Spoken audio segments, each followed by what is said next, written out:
المبارکہ الرازیۃ المرضیہ عالمۃ غیر معلمہ بنت القلم والنون وسر بین الکاف والنون ودلیل ارادت کن فیکون وکتاب المکنون آیت اللہ العظمیٰ وزوجت آیت اللہ الکبریٰ ام الکتاب ام القرآن ام الانوار ام الائمہ ام المعصومین ام العلوم ام الہدی ام الحسن ام الحسین ام المحسن ام العباس و ام ابیہا السیدہ فاطمہ زہرا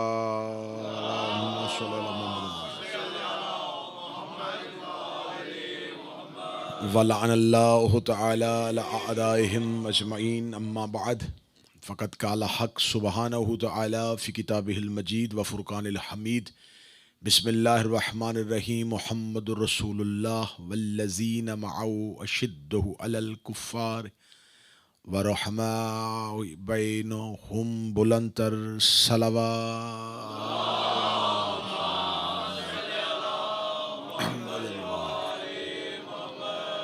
دعا ہے مالکان ذکر بندگان ذکر کا وارثان ذکر کی بارگاہ میں پیش ہونا قبول و منظور فرمائے۔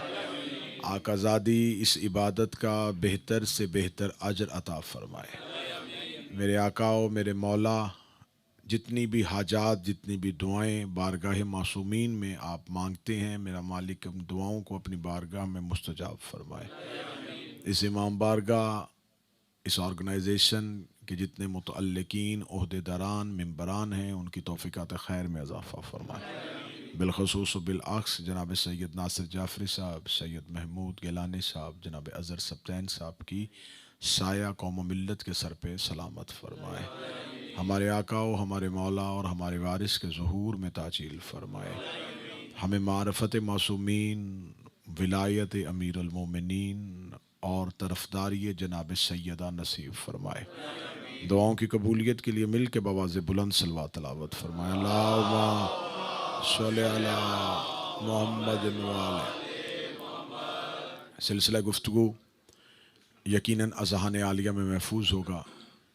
ہماری گفتگو ہے ایک انتہائی حساس اور اہم موضوع پہ، جو الزام بھی ہے اور شیعہ مذہب کے اوپر جھوٹا بہتان بھی ہے کہ شاید ہم صحبت پیغمبر کے تربیت یافتہ افراد کو یا بزم رسالت کے وفادار لوگوں سے محبت نہیں کرتے۔ تو میں کل کی مجلس میں تمہید آپ کے سامنے بیان کر چکا۔ اسی ضمن میں جو آیہ کریمہ ہم نے موضوع سخن قرار دی ہے، خداوند متعال ارشاد فرماتا ہے کہ محمد رسول اللہ، محمد اللہ کے رسول ہیں، والذین معه، اور جو اس کے ساتھ ہیں، اشدہ علی الکفار، وہ کافروں پہ صرف سخت ہی نہیں، بہت زیادہ سخت ہے۔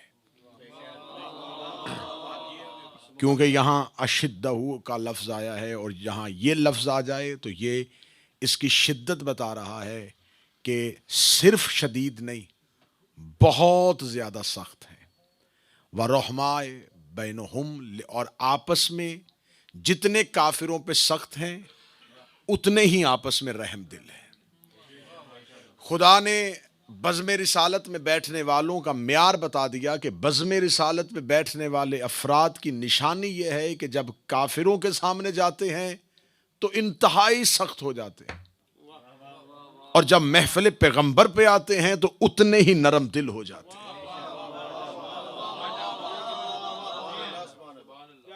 اب یہ کس میں نے کل کی گفتگو میں آپ کے سامنے گزارش کی تھی کہ ایک ہے اثر، ایک ہے ترسیل اثر، ایک ہے فیضان اثر۔ قصور صحبت کا نہیں ہوتا، قصور ہوتا ہے کہ اس صحبت میں صحبت یافتہ نے وہاں سے خیر لیا ہے یا شر لیا ہے۔ قصور اسکول یا کالج کا نہیں ہوتا، مدرسہ قصوروار نہیں ہوتا، گناہ مسجد کا نہیں ہوتا، مجلسیں غلط نہیں ہوتی،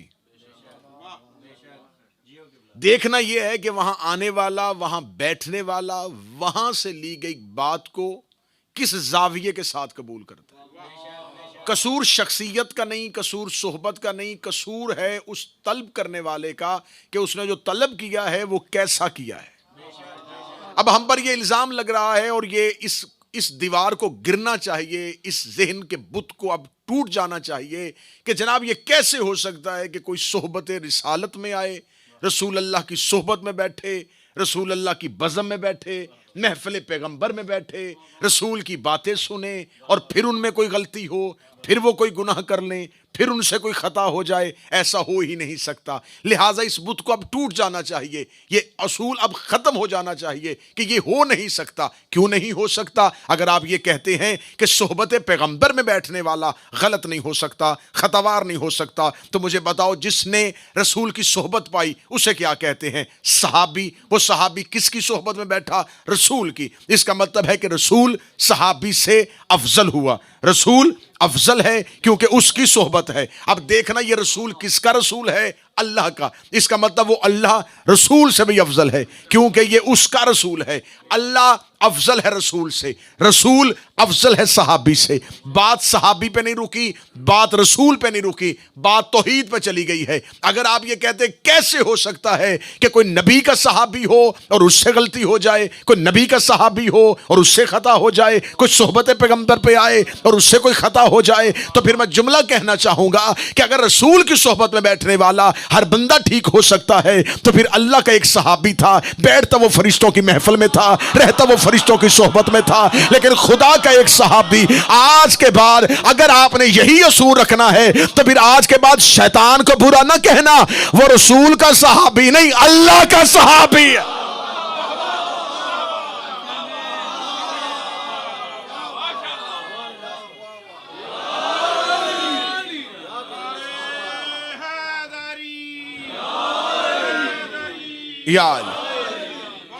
مولا حسین جس کا نام عزازیل ہے، نام اس کا ابلیس نہیں، ابلیس اس کا نام نہیں ہے، نام ہے اس کا عزازیل۔ معصوم کی محفل میں بیٹھتا تھا، صحبت پروردگار میں رہتا تھا، اللہ کا صحابی ہے۔ تو میں نے تو بات ہی اللہ کے اصحاب سے شروع کی ہے۔ اصحاب پروردگار میں سارے علیہ السلام میں سے ایک لعنت اللہ بنا۔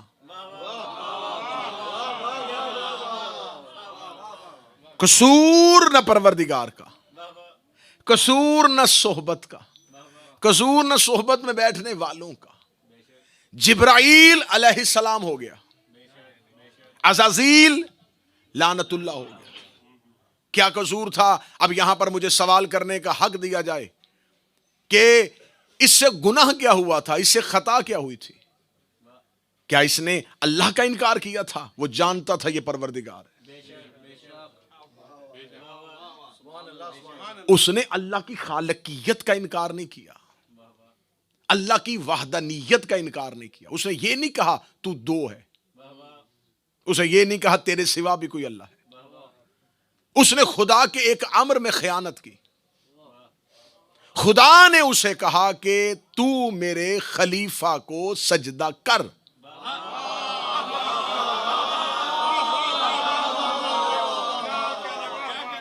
بات میں دھیمے لہجے میں کہوں گا لیکن کیونکہ بات پہنچانا مقصد ہے۔ جو ہی اللہ نے اپنے خلیفہ کا اعلان کیا تو اللہ کا ایک صحابی منکر ہو گیا۔ اس ہاتھ کو مولا سلامت رکھے، سیدنا ہاتھوں کو ہمیشہ سلامت رکھے۔ ادھر اللہ نے اپنے خلیفہ کا جب تک اللہ اپنی وحدانیت کا اقرار کرواتا رہا اس نے کوئی انکار نہیں کیا۔ خدا نے اپنے خالقیت کا اقرار کروایا، اس نے کوئی انکار نہیں کیا۔ یہ اللہ کی صفتوں کا انکار نہیں کر رہا تھا، یہ اس کی وحدانیت کا انکار نہیں کر رہا، ربوبیت کا انکار نہیں کر رہا، خالقیت کا انکار نہیں کر رہا، اس کے رازق ہونے کا انکار نہیں کر رہا، اس کے مالک ہونے کا انکار نہیں کر رہا، اس کے حی ہونے کا انکار نہیں کر رہا، اس کے قیوم ہونے کا انکار نہیں کر رہا۔ یہ اللہ کو سارا مان رہا تھا۔ جو ہی اللہ نے اپنی حجت کا اعلان کروایا، جو ہی اللہ نے اپنے خلیفہ کا اعلان کروایا، خلافت الہی کا اعلان ہونا ہونا تھا, خلیفہ پروردگار کا اعلان ہونا تھا. اس کے اندر کا بغض باہر آ گیا, یہ اللہ کی صحبت میں رہتا ہوا لعنت اللہ ہو گیا. اس کا مطلب ہے کہ جب بھی خلیفہ کا اعلان ہوتا ہے تو صحبت میں بیٹھا منکر سامنے آ جاتا ہے. اللہ کی صحبت میں بیٹھ کے ابلیس لعنت اللہ ہو گیا. غدیر میں نبی نے علی کی خلافت کا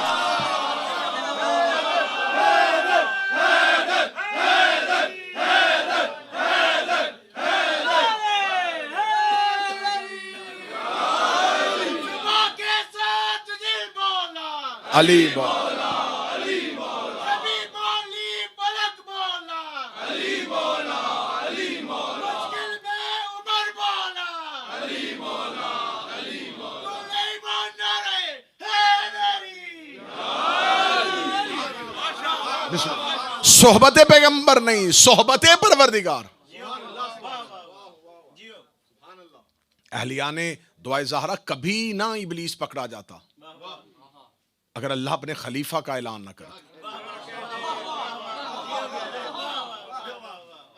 جہاں اتنے لاکھوں سال وہ رہا اور بھی کئی لاکھوں سال رہتا, اگر اللہ اپنے خلیفہ کا اعلان نہ کرتا. بات ہے مشکل لیکن اس کو حلق سے اتارنا پڑے گا. اگر اللہ اپنے خلیفہ کا اعلان نہ کرتا آج یہ مردود بھی علیہ السلام بننا رہتا.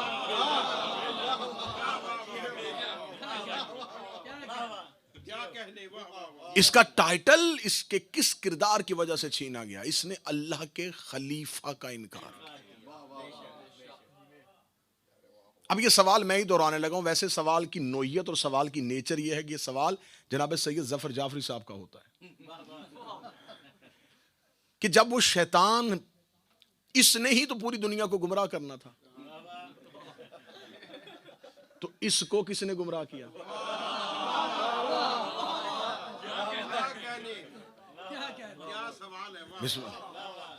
کہ شیطان ساری دنیا کون گمراہ کرتا ہے؟ شیطان. تو خود اس کو کس نے گمراہ کر دیا؟ سوال تو ہے نا, سوال اپنی جگہ پہ. ساری ہر مخلوق کو یہ گمراہ کرے گا. تو جب یہ گمراہ ہو رہا ہے اس لمحے تو کوئی گمراہ تھا ہی نہیں. گمراہی کا تو کوئی تصور ہی نہیں تھا, گمراہی کا تو کوئی اندیشہ ہی نہیں تھا. اتنی پاکیزہ صحبت میں رہنے والا, اتنے عصمت والے ماحول میں رہنے والا, اتنے طہارت یافتہ لوگوں میں رہنے والا, علیہ السلاموں کے جھرمٹ میں رہنے والا, یہ گمراہ کیسے ہو گیا؟ یہ جواب میں نہیں دوں گا, جواب امام کی زبان سے پوچھتے. امام سے پوچھا گیا مولا شیطان کو گمراہ کس نے کیا تھا؟ امام فرماتے ہیں اس نے اب قیاس کیا تھا اور اپنی عقل کو وحی پر مقدم سمجھا تھا. جواب معصوم ہے, معصوم کا جواب. اس نے قیاس کیا, ایک چیز کا باقاعدہ حکم تھا, اس نے پھر بھی قیاس کیا. مذہب اہل بیت میں قیاس کرنا شیطان کا کام ہے.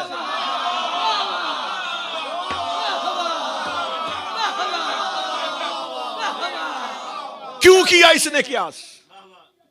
جب اللہ کا باقاعدہ حکم آ گیا تھا, جب اللہ کی کوئی نص قطعی موجود ہو, جب ڈائریکٹ اللہ حکم دے دے تو اس پہ قیاس کیسا؟ وحی پروردگار آ چکی تھی, حکم پروردگار آ چکا تھا, حکم سے پہلے سوال کرتا خدا اسے مطمئن کر دیتا. اس نے سوال حکم سے پہلے نہیں کیا, حکم آنے کے بعد کیا. حکم آنے کے بعد سوال بنتا ہی نہیں تھا. جب اس نے کہہ دیا تھا جھک جاؤ تو اب اسے جھکنا تھا. کیوں شیطان بنا, کیوں گمراہ ہوا؟ اس نے اپنی عقل سے فیصلہ کیا اور اس نے دلیل دی ہے اللہ کی بارگاہ میں. کیسا بد زبان تھا, توحید کو دلیل دے رہا ہے.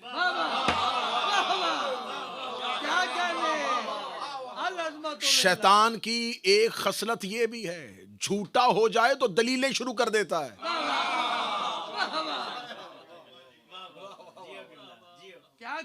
معافی نہیں مانگی, دلیل دی. کیا دلیل دی؟ خدا نے کہا کیوں نہیں سجدہ کر رہا؟ کہنے لگا میں خیر ہوں, میں اس سے بہتر ہوں. یہ مٹی ہے, میں آگ ہوں. دلیل دی. اب دلیل ناقص ہو گئی, ناکارہ ہو گئی, کیونکہ حکم آ گیا تھا. سر نہ ہلائیے گا, اسی ایک جگہ پہ رک جائیے گا تو یہیں پہ پوری تقریر تمام ہو سکتی ہے. جب حکم آ گیا تھا, جب خدا کا آرڈر آ گیا تھا, جب خدا نے واضح اشارہ دے دیا تھا, اب پہاڑ جتنی وزنی دلیل بھی ہوتی, اس کی رائے جتنی حیثیت بھی نہیں تھی, کیونکہ حکم پروردگار کے بعد نہ دلیل چلتی ہے نہ قیاس چلتا. جب اللہ نے کہہ دیا تھا فسجدوا سجدہ کرو, تو اب یہاں پر کوئی دلیل نہیں تھی, اب یہاں صرف اور صرف تسلیم تھا. اس نے بجائے تسلیم کرنے کے قیاس کیا, یہ کیسے ہو سکتا ہے, یہ خلیفہ کیسے بن سکتا ہے, اسے کیوں بنایا, میں کیوں نہیں بنا. اگر اس کی دلیلیں وزنی بھی تھیں, ناکارہ کیوں ہو گئی, کیونکہ حکم پروردگار آ چکا. میں بار بار اس بات کو ریپیٹ کر رہا ہوں, کیونکہ یہ میرے مذہب کی پالیسی ہے کہ جب اللہ حکم دے دے, جب اللہ آرڈر دے دے, اس کے بعد کوئی چوں چرا کیوں کیا کیسے نہیں.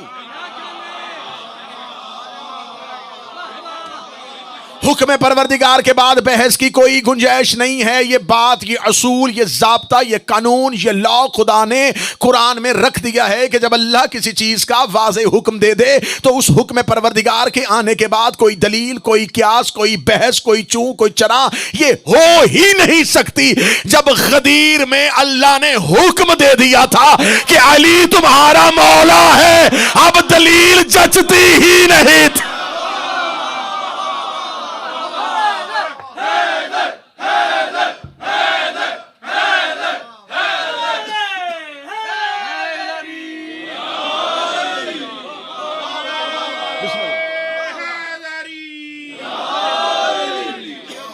اب حکم پروردگار آنے کے بعد, یا ایھا الرسول بلغ ما انزل الیک, یہ حکم پروردگار ہے. حکم پروردگار آنے کے بعد مولا کے معنی یہ ہیں, علی کا سن تھوڑا ہے, رشتہ داری ان کی بھی ہے, یہ ساری دلیلیں نکارا, کیونکہ حکم آ گیا ہے. حکم پروردگار آنے کے بعد کسی دلیل کی گنجائش نہیں بچتی. اللہ کا صحابی گمراہ ہو گیا, رو رہے ہو تم زمین کے صحابہ پہ, قرآن کہہ رہا ہے اللہ کا صحابی گمراہ ہو گیا. صحبت پروردگار میں رہنے والا بھی گمراہ ہو گیا, کیونکہ اس نے حکم پروردگار پہ اپنی قیاس کو ترجیح دی. اور آگے سے اس کی چرب زبانی دیکھیے گا کہ خدا قرآن میں اس کی ساری باتیں بتا رہا ہے. بنتا نہیں تھا اللہ کا اس کی باتیں قرآن میں لکھوانا, کہ اس کی گستاخیاں, وہ گستاخی کر رہا ہے, آگے سے بحث کر رہا ہے, آگے سے زبان چلا رہا ہے, اور اللہ آیتیں بنا رہا ہے. اس نے یہ کہا تھا, یہ کہا تھا, یہ کہا تھا. کیا فلسفہ تھا اللہ کا اپنی اور ابلیس کی لڑائی کی اتنی تشہیر کرنے کا. اللہ نے اپنی اور ابلیس کی لڑائی مشہور نہیں کروائی. اللہ نے بتایا ہے کہ میرا دشمن جب بولتا ہے تو کیا بولتا ہے. میرا دشمن جب آگے سے بولتا ہے تو کیا بولتا ہے. جب خدا نے کہا نا کہ اب تو نہیں بچے گا, اب تو گمراہ ہو گیا, آگے سے اس نے کیا کہا, قالا فبما اغویتنی, یہ تو نے مجھے گمراہ کیا ہے. غلطی اپنی, آیت ہے قرآن کی, قالا فبما اغویتنی, یہ گمراہ میں نہیں ہوا, تو نے مجھے کیا. اگر تم مجھے چاہتا تو تو مجھے صراط مستقیم پر رکھ سکتا تھا. تو نے مجھے ٹھیک ہی نہیں کیا, میں غلط ہوا, تو نے مجھے صحیح نہیں کیا. غلط ہوا اپنی مرضی سے. اب جس کی اتنی سی بھی تاریخ کے کسی ایک پیج, کسی ایک صفحے سے دلچسپی ہوگی تو وہ میرا اشارہ سمجھ لے گا. نہیں سمجھو گے تو مجھ سے زیادہ کھل کے بات کرنی کسی کو آتی نہیں ہے, میں کھول دوں گا. اس نے کہا میں ٹیڑھا ہوا تھا نا, گمراہ ہوا تھا, تو مجھے ٹھیک کر دیتا. اچھا, یہ شیطان کی خصلت ہے, یہ کہتا رہتا ہے کہ اگر میں ٹیڑھا ہو جاؤں تو مجھے ٹھیک کر دینا. مولا حسین مولا حسین عزت عطا فرما. کیا کہا اس نے؟ کالا فبما غویتنی، تو نے مجھے گمراہ کیا. میں نے گمراہ ہونا نہیں تھا، تو نے مجھے گمراہ کر دیا. قصور اپنا تھا، ڈال اللہ پہ دیا. یہ شیطان کا عقیدہ، کیا شیطان کا عقیدہ تھا؟ کیا یہ گمراہ کن عقیدہ آج دنیا میں موجود ہے کہ نہیں ہے؟ جو کرتا ہے یہ عقیدہ شیطان کا ہے. اللہ کی مرضی کے بغیر پتا بھی نہیں ہلتا. جو کرتا ہے اللہ کرتا ہے. اللہ چاہے تو جو کام کسی آلہ سے لینا ہے وہ کسی کمتر سے لے لے. یہ زبانیں اس منبر سے بولتی ہیں. یہ شیعہ منبر کے جملے ہیں. میں گستاخانہ لفظ نہیں دہراؤں گا. جو کام اللہ نے آلہ سے لیا وہ کسی کمتر سے بھی لے سکتا تھا. وہ اللہ چاہے جو چاہے وہ کر سکتا ہے. جو چاہے وہ کر سکتا ہے. پھر جو گمراہ کن عقیدہ دنیا میں پھر رہا ہے، اللہ جسے چاہے معاف کر دے. یہ جسے چاہے معاف کر دے والا فلسفہ کیوں رکھا ہے؟ تاکہ مرضی کے گناہگاروں کو بچا سکے. نہ ہمارا کام ہی نہیں بنتا. ہم شیعہ سنی ان پہ بحث کیوں کریں؟ یہ فیصلہ اللہ پہ چھوڑ دو. یہ فیصلہ اللہ پہ چھوڑ دو. اللہ جسے چاہے گا معاف کر دے گا. اگر اس نے اپنی مرضی سے سب کچھ کرنا ہے تو وہ عادل کیسا؟ ہم مذہب جعفریہ ہم اللہ کو بھی دلیل سے مانتے ہیں. ہم اللہ کی عدالت کے قائل ہیں. اس کا عدل تقاضا کرتا ہے کہ وہ ہر کسی کو معاف نہیں کر سکتا. ہائے ہائے ہائے ہائے، تقاضا عدل پروردگار ہے. ہاں اس کی رحیمیت ہے کہ وہ معاف کر سکتا ہے، لیکن اگر وہ رحیم ہے تو وہ عادل بھی ہے. اس کا رحمان اور رحیم ہونا تقاضا کرتا ہے کہ وہ جسے چاہے معاف کر دے، لیکن اس کا عادل ہونا تقاضا کرتا ہے کہ وہ عدل کر کے معاف کرے. وہ عدل کرے گا تو معاف کرے گا. اس لیے ہمارے ہاں اصول دین میں سے عادل ہونا بھی ہے. اللہ عادل ہے، نبی عادل ہے، امام عادل ہے. اللہ بھی عدل کرتا ہے، نبی بھی عدل کرتا ہے، امام بھی عدل کرتا ہے. نہیں نہیں نہیں نہیں نہیں جی، اللہ عادل کیا؟ اللہ جسے چاہے، وہ خالق ہے، وہ مالک ہے، وہ علی کل شیء قدیر ہے.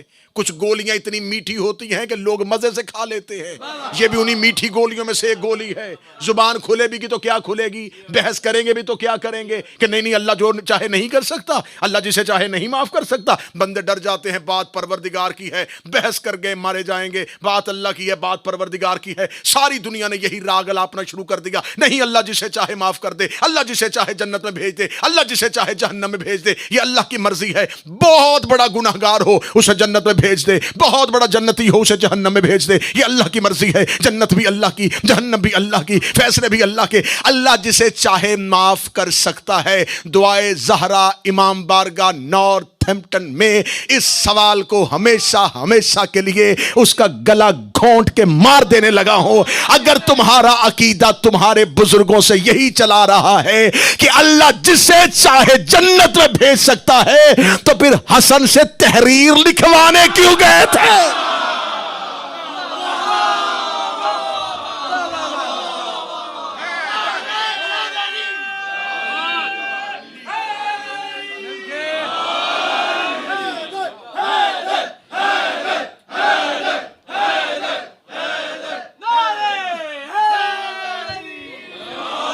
کیوں کہا تھا امام حسن سے؟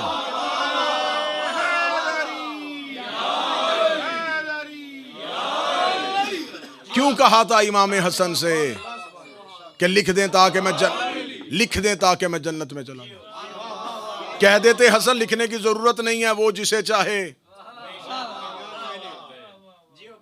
اگر وہ جسے چاہے جنت میں بھیج سکتا ہے تو پھر عشرہ مبشرہ والی کہانی کیا ہے؟ نبی 10 لوگوں کو بشارت دے رہا تم جنت میں جاؤ گے، کہ نبی کو نہیں پتا وہ جسے چاہے.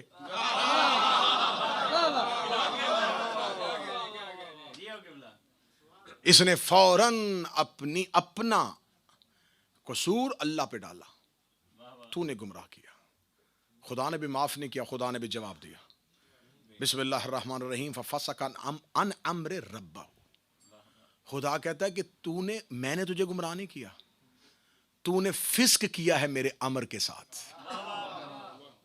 یہ جملہ اب نازک آ گیا، بڑا نازک جملہ ہے لیکن اس میں نتیجہ بڑا کمال ہے، بڑا وزنی نتیجہ۔ آیت ہے قرآن کی مظہر بھائی، خدا کہہ رہا ہے تو نے فسق کیا، کس چیز کے ساتھ؟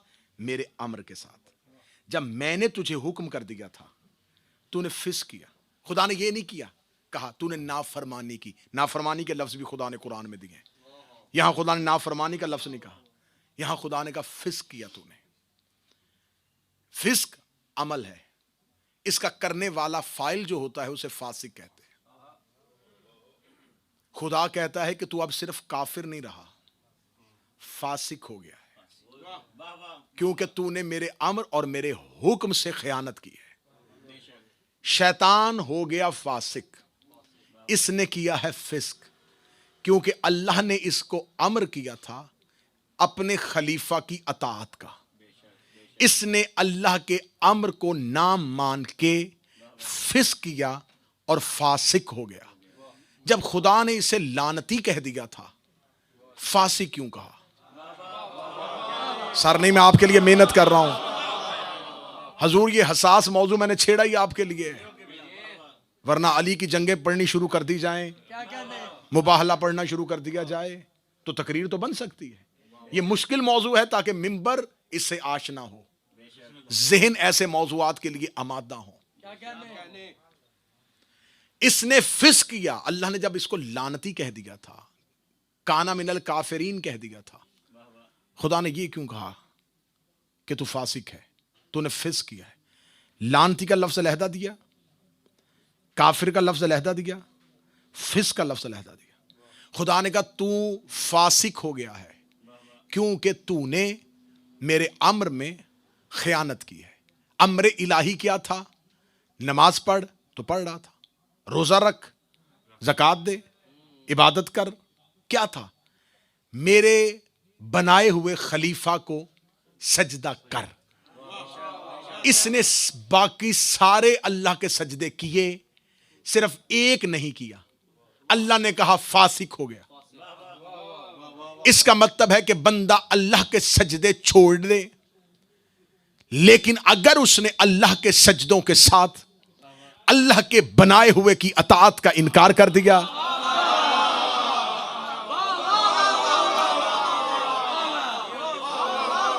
اب وہ فاسق ہو گیا۔ اتنے سجدے، اتنی نمازیں، اتنی عبادتیں ساری اپنی جگہ پہ پڑی ہوں، ایک اطاعت کا انکار کر دے، اب وہ ہو گیا فاسق۔ اب تو نے فسق کیا ہے کیونکہ تو نے میرے بنائے ہوئے کا انکار کر دیا ہے۔ نتیجہ آپ کی ذہنوں اور سوچوں سے بہت دور کھڑا ہے۔ آپ اپنے ذہن کو گھمائیں کہ یہ کہاں لے کے جائے گا۔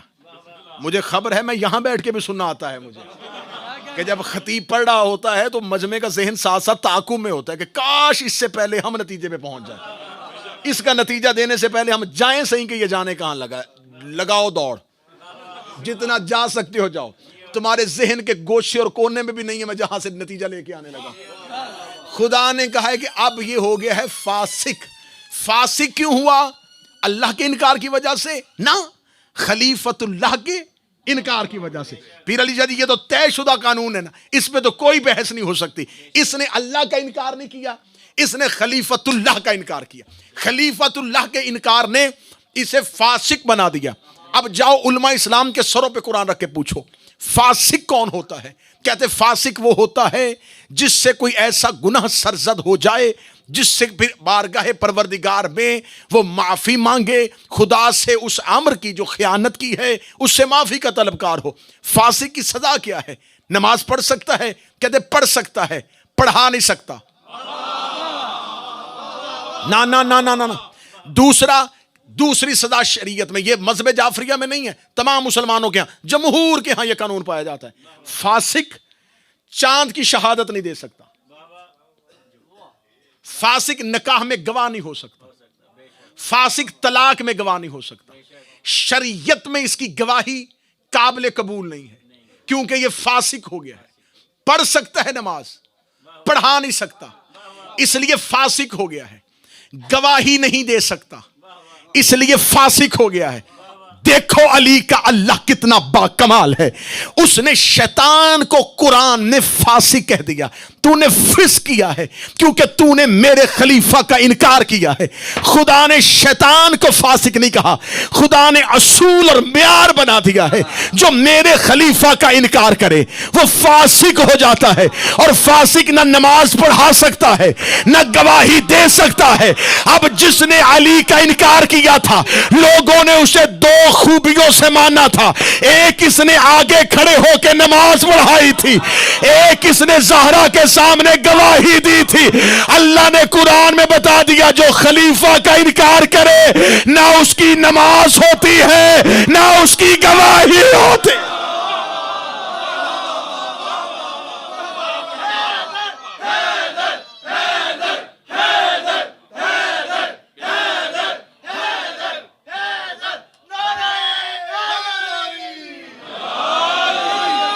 کیا خوبی اس کی؟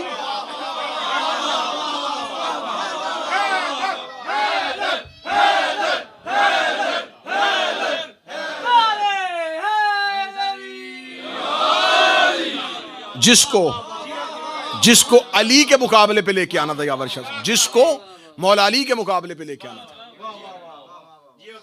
ایک خوبی بتانی تھی، نماز پڑھائی تھی، ہو ہی نہیں سکتی، کیونکہ شریعت کی روح سے جو خلیفت اللہ کا انکار کرے وہ پڑھا ہی نہیں سکتا۔ اور اگر کوئی گواہی دے کہ یہ جاگیر تیری نہیں، میں گواہی دیتا ہوں، تو گواہی ہو ہی نہیں سکتی، کیونکہ خلیفہ کا انکار کیا ہے۔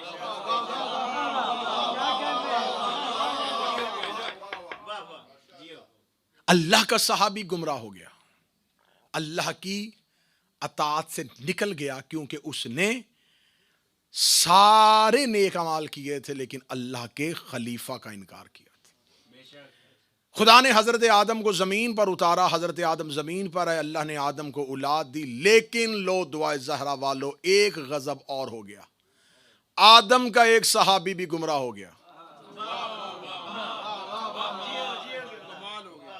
پہلے آدم کی وجہ سے اللہ کا صحابی گمراہ ہوا تھا، اب حضرت آدم کا اپنا سگا بیٹا صحبت نبی میں رہ کے پھر بھی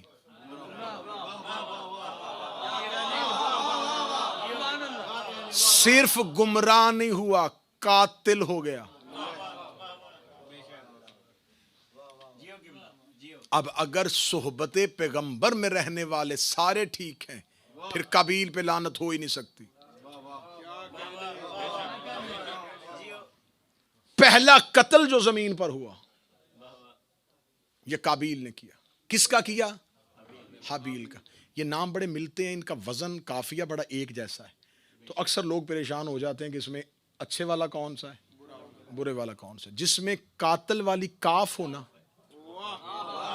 یہ بچے ذہن میں رکھ لیں، وہ قابیل ہے، جس کا ہوا تھا وہ حابیل ہے۔ کیوں ہوا تھا؟ حضرت آدم نے پراپرٹی تقسیم کی تھی، جائیداد کا تنازع تھا؟ نہیں، دونوں بھائیوں سے خدا نے قرآن میں یہ پوری کہانی لکھی ہے۔ خدا نے کہا تھا کہ ان سے کہے کہ اپنی اپنی قربانی اللہ کی بارگاہ میں پیش کرے۔ ایک کسان تھا، وہ کھیتی باڑی کرتا تھا، ایک بکریاں چرواہا تھا، وہ جانوروں کو پالتا تھا۔ جب حضرت آدم نے کہا کہ اللہ کی بارگاہ میں اپنی اپنی قربانی پیش کرو، تو جو حابیل تھا وہ بھیڑوں اور بکریوں کا کام کرتا تھا، اس نے اپنے ریوڑ سے جا کے قیمتی ترین دمبا، قیمتی ترین جانور اٹھایا اور اللہ کی بارگاہ میں لے آیا۔ جب قابیل سے کہا گیا کہ تو بھی کوئی اللہ کی بارگاہ میں پیش کرنے کے لیے لے کے جا، وہ اپنے گیا اور اپنے گھر میں پڑی ہوئی اجناس میں سے وہ جو بہت جلد خراب ہونے والی تھی، اس کے چند خوشے، چند سٹے، چند بالیاں اٹھائیں اور لے آیا۔ نیت کیا تھی؟ اللہ کی بارگاہ میں پیش کرنا ہے۔ اچھا، یہ ذہن میں رکھ دینا، جب کسی کی بارگاہ میں کچھ پیش کیا جاتا ہے تو اعلیٰ پیش کیا جاتا ہے۔ اب اگر اللہ نے آپ کو توفیق دی ہے اور اگر آپ نے کبھی مذہب کے نام پہ، امام بارگاہ کے نام پہ کچھ دینا ہو تو اپنے جیب میں سے سکہ نہیں ڈھونڈنا.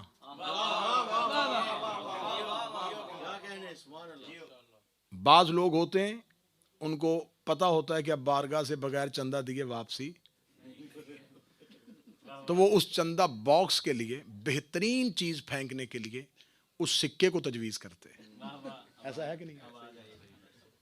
تو اگر نہ کریں، شرط نہیں ہے نہ کریں، لیکن جب مولا کی بارگاہ میں دینا ہو، گھر میں نیاز بنانی ہو، اہتمام کرنا ہو، تو اعلیٰ کا کیا جاتا ہے. قربانی ادنا کی نہیں ہوتی،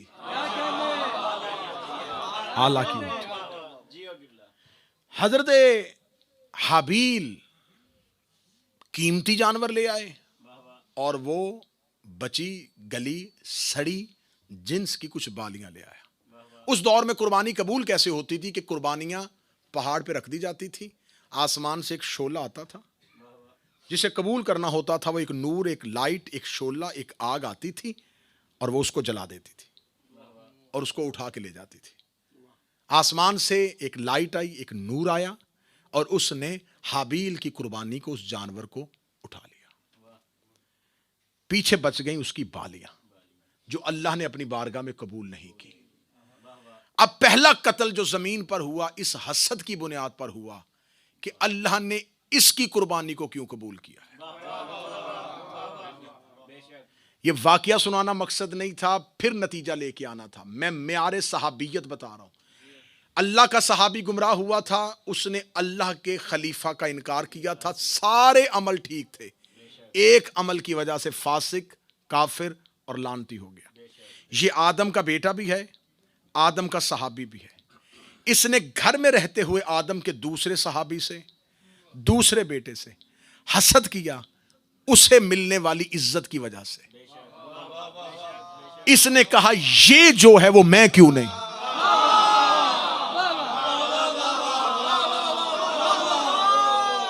زمین پر پہلے نبی کے دو صحابی بیٹوں میں لڑائی ہوئی، دونوں بیٹے بھی تھے، صحابی بھی تھے. ایک قاتل، ایک مقتول. وجہ تنازع جائیداد نہیں، حسد، جیلسی. اس کے پاس وہ کیوں ہے جو میرے پاس نہیں. اس کا مطلب ہے کہ نبی کی بارگاہ میں رہتا ہوا اگر ایک صحابی دوسرے صحابی سے حسد کرے تو خدا اسے لعنتی کہہ دیتا ہے.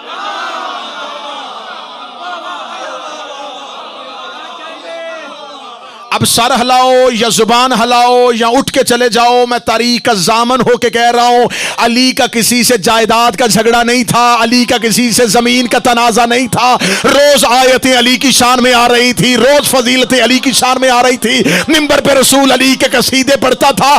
دشمنی لوگوں کو علی کے فضائل کی تھی.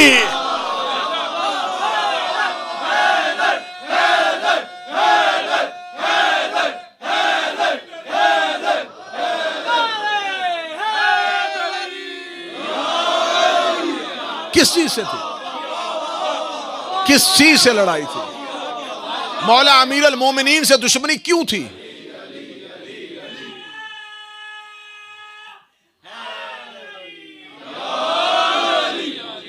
کیوں تھی علی سے دشمنی؟ مورخین سے پوچھئے گا. مولا علی سے دشمنی کی وجہ کیا تھی؟ پراپرٹی، جائیداد، تنازع، حکومت، اقتدار، تخت، تاج، لشکر نہیں، فضائل علی.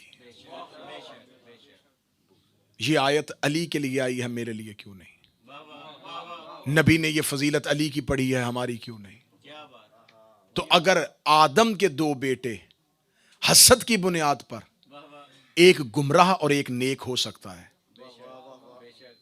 تو اس کا مطلب ہے معیار صحابیت میں سے ہے کہ اگر کوئی نبی کا صحابی کسی فضائل اور با کمال سے حسد کرے تو اللہ کی بارگاہ میں وہ لعنت کا حقدار ہو جاتا ہے. مجھے گفتگو جلدی ختم کرنی ہے کیونکہ دن بڑے تھوڑے ہیں اور ہمیں بہت دور تک بات لے کے جانی ہے تاکہ معیار صحابیت ذہن میں آئے تو پھر میں رسول کے حقیقی صحابہ کی فضیلت پڑھنی شروع کروں.